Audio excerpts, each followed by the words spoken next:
Hello, everybody, and welcome to our podcast, Language Matters. My name is Ludmila Golovine, and I'm the CEO of Masterword Services.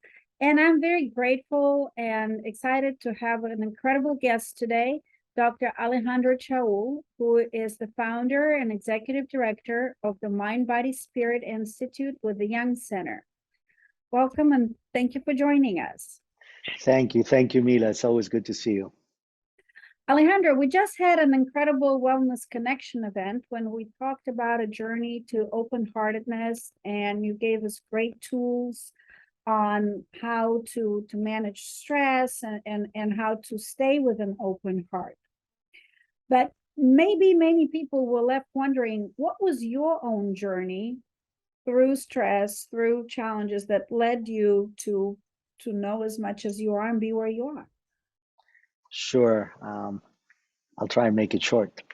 So, when I grew up in Argentina, and like in many places, it was difficult in many things, not just socially at some point, but also in my own family. My parents got divorced.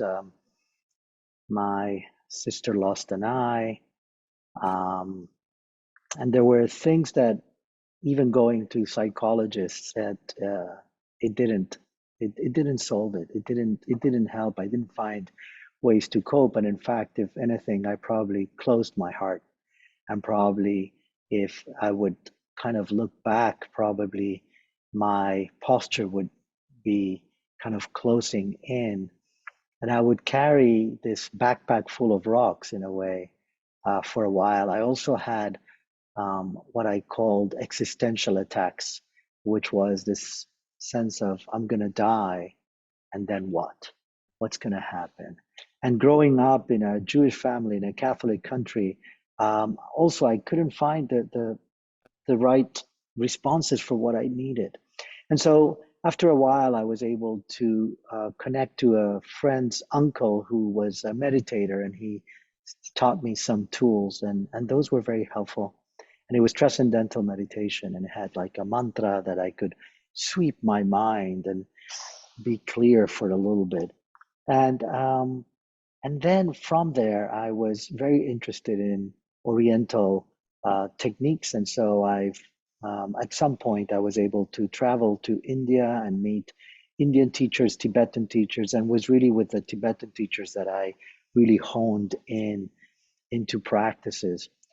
And when I met His Holiness the Dalai Lama the first time, one thing that he said was, the best religion is a good heart. And I thought, wow, it sounds so simple. I think if I tell my kids that, they would go, duh. But it really touched me in a very deep way. And so I continued to deepen in these practices with this understanding of an open heart.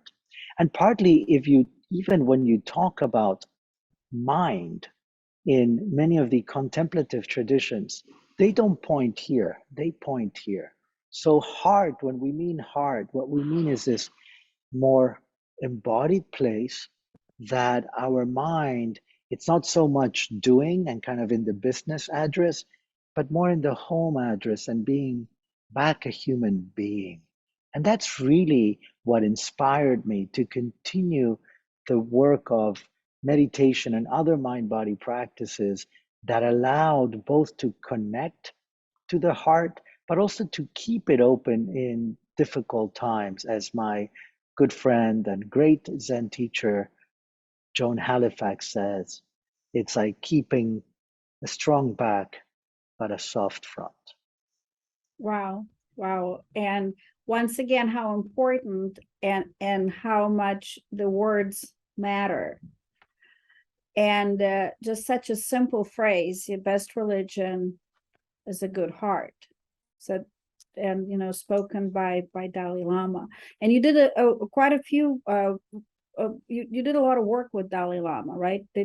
I think you worked. Were you ever his interpreter? Am I assuming that? Or? No, I was not his interpreter. I've been very fortunate to organize two of his visits to Argentina. and then also here to Rice, where I'm actually now, and uh, and so yes, I've been able to be with him in proximity and being able to uh, be with, I mean, his really incredible presence that really opens one's heart, and it really, I think he really embodies this good heart, open heart, as whether you call it as a best religion or as a best way of being a human being, um, keeping an open heart. And my teacher, Tenzin Wangyal Rinpoche, would also say it is also about how you are able to maintain the heart open, because constantly we close ourselves. We see it in healthcare. We seeing in translators, right? That, when they are in these very difficult situations, as they close, also the words probably close, right? So talking about words matter. Can you really be in that place that you're really listening with your heart? So through your ears, but with your heart. And then what you're saying, it's not just the words, it's the words with that deep meaning of where it's coming. And so that's what I think it's about, keeping the heart or the mind heart open. And thank you. That is very, very profound in a way, and has a lot of different meanings if we just even sit in a moment and contemplate on that. And I will encourage people to do so. But in that context, I want to ask you another question. We're talking about words we say as interpreters, as language professionals, whether they're written words or spoken words, but they're also words that we say to ourselves. And Hmm. we're very often our own worst self-critic, right? So how does language matter when we speak to ourselves? And how can we keep an open heart to ourselves? Yeah, no, that's a great point, because um, I think, a lot of times we don't have compassion for ourselves. And many of us uh, grew up in this culture of, you know, I have to be strong and I have to do it for others, others before self. And there's a lot of goodness in that. But a lot of times it's almost like it's others before self and not caring about self. And I think that part is too much, and that part leads to burnout. And so partly is when we talk about others, we include ourselves. It's others and ourselves, right? It's a little bit like that maybe over used metaphor of the mask in the plane, right? That we need to put the mask to ourselves and then to others. So partly is to really notice our limitations and to really notice, oh, my heart is not open. Let me take a moment. Let me take a moment to reconnect, because when we're not connected, the words are almost like a parrot. We're just talking. But when we're connecting, there's such a different way, whether it's translating, whether it's even, for those who like to pray, for example, it's the same thing. If you're not connected, they're just words. And for many of us who've been, our, my age or maybe a little younger, but the when we remember now that we do all these things in the internet, remember, Mila, when the internet started, that it was not like just Wi-Fi and then just decide what platform you go to, but rather it was dial tone, right? And when we had this dial tone, for you, and if the audience remembers, there's this, it was like something like this. Diddy diddy diddy diddy diddy diddy diddy diddy diddy diddy diddy, and then suddenly D. So when you had that D, then you were connected. And you were not just connected to yourself, you're connected to the whole wide web, right? So similarly, can we speak to ourselves in ways that are connecting rather than disconnecting? A lot of times we go into these areas of self, I mean, I don't mind critic. I think it's okay to notice and just kind of be looking inwards and say, oh, maybe I could do this better. But I think sometimes we almost like self-whipping ourselves, right? Self-flagellating ourselves, you know. And I don't think that's any use. So if we're able to do it again with an open heart in the same way that we would do it with someone that we care, we can also be caring for ourselves, that we can also extend that open heart to ourselves, bring loving kindness to ourselves, bring compassion to ourselves. And when we do that, then there's a sense of both equanimity and joy that arises.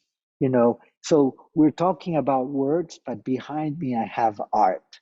And I think that's another beautiful expression of ourselves, right? And I love art. I'm actually doing a class on meditation and the public art here at Rice. And I think art is another expression. And sometimes, you know, if we're not able to use words to speak to ourselves, stand in front of an art piece, stand in front, you know, in nature, and just be with it. See how that speaks to yourself, and that might be a kinder way than the words that you speak to yourself. So maybe going to a park, or maybe going to a backyard, or maybe going wherever their nature is. So can you describe that? So what happens? Because we're busy, busy, busy. We're coming in and there's nature, and there's suddenly you're noticing a mosquito and it's really hot. There's all these people, there's 20 dogs barking, and there you are in nature, right? Making a list of what you need to do. So what's a different way of being with nature? So there's a concept in the I think it comes from the Japanese tradition, and it's called forest bathing, and I love it.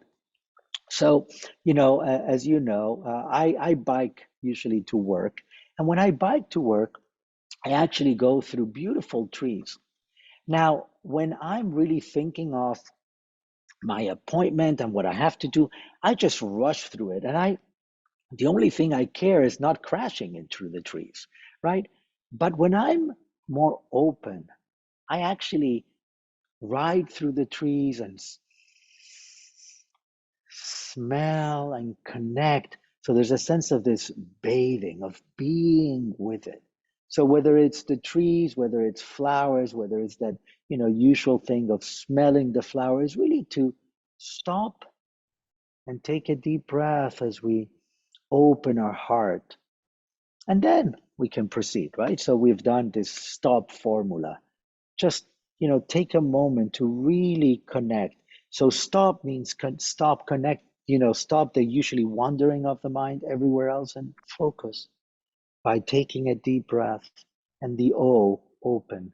So open your heart, allow things to be there, take in, and then proceed.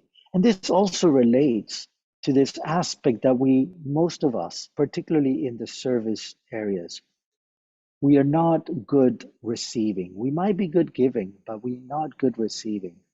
And in that conversation with Pastor Juanita Rasmus, she did this exercise, which I love, which is I'm open and willing to receive and to give love. And this ability to be open and willing to receive love is so important because of our whether you call it a self-critic or whether you call it this constant not enough to ourselves, we forget to give. We don't give fully. And if we don't give fully, if you don't receive fully, you're not going to be able to give fully. You're not going to even be able to rekindle your inner light. So when we're doing this, it's about remembering that our fire, our little candle, you know, if it has too much wind, it will blow out. So we need to protect it. And so receiving is important. So, and receiving is also, for example, being able to receive praise or good words. So many in many of our cultures, you know, if someone tells you, you did great, he said, yeah, okay. Instead of saying, thank you, that was really nice that I So receive a difficult. compliment. That's It's so so difficult difficult. sometimes for many of us to just be able, and it feels so uncomfortable to just be able to say thank you to yourself in a way and receive a praise or a compliment. Yeah. And you give it to others. And so what happens also, think of it the next time that happens to any of you, right? When someone gives you a compliment and you say, well, thank you, but you're not taking it in. What happens when you give a compliment to someone else and they are not taking it in? Isn't it nicer when you take it in fully and you acknowledge it, and the person giving it to you is also happy that he or she gave it to you? And the same the other way around, when you give it to others, that they take it in and you feel happy that you did. And I think it takes a little mind shift, right? Of our habitual patterns. And this is really what meditation and mindfulness is all about, shifting our habitual patterns so that we can be more fully present, even in that moment of receiving.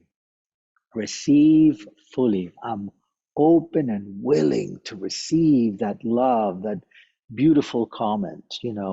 And then give love. Thank you. Thank you, Dr. Chaoul. Can you please tell our listeners where we can find you so we can hear more of your teachings, and we will list also the website and everything on the podcast, but tell us where we can find you and how we can learn from you. Sure. Thank you, Mila. So I'm in Houston. I'm at the Jung Center's Mind, Body, Spirit Institute, mbsihouston.org. And I do a lot of things online. So a lot of meditations, we call them the power of community. And so we are in this format. I also do things for those translators who speak Spanish. Hago meditaciones también en español, una vez por mes, so you can join me in that way. And those are fun because we get people from all over the world, from Argentina, from Mexico, from Colombia. We get even someone from Spain that it's 1:30 in the morning as we do it. So those are ways. And now again, we started doing things on site. And so those are at the Jung Center, 5200 Montrose. I'm doing a mini retreat coming up on October 8th, but I also do things at the Botanic Garden, which is a beautiful space. We've done some things with the elements and with herbs. And so I also have a personal website, alechaoul.com. And so, yes, I'm always open to help and collaborate in any way.